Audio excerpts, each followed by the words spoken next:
if there's a pro, then I've used also the metaphor of being an amateur. And the amateur in us is the person that's run by our ego more than our soul, if you like. So there's an amateur in all of us. There's still a big amateur in me. And the amateur in us usually runs a myth. And the myth goes something like this. There will come a day when I no longer have any resistance.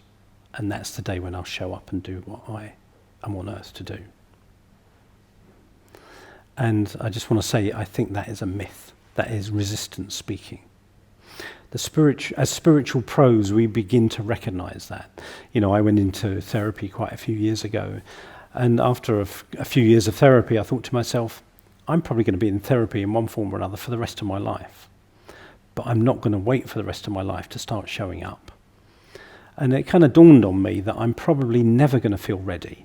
I'm never going to feel confident enough. I'm never going to feel adequate enough. But I can show up anyway.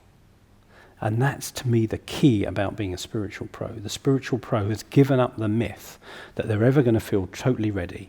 They're never going to have all their ducks in a line. They're never going to have the perfect plan. They're never going to feel adequate enough. But they have the power. There's something in them that's greater than the resistance that wants to show up.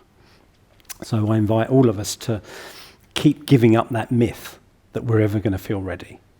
So in a way it sounds quite negative. I've got a little tweet that I put out sometimes that says, give up all hope of ever feeling ready. Just start anyway and unfurl your wings as you go. So what I've been doing for the last 25 years or so is just unfurling my wings as I go, and I encourage us all to do that. Don't try and unfurl them and then start. Start and unfurl them as you go.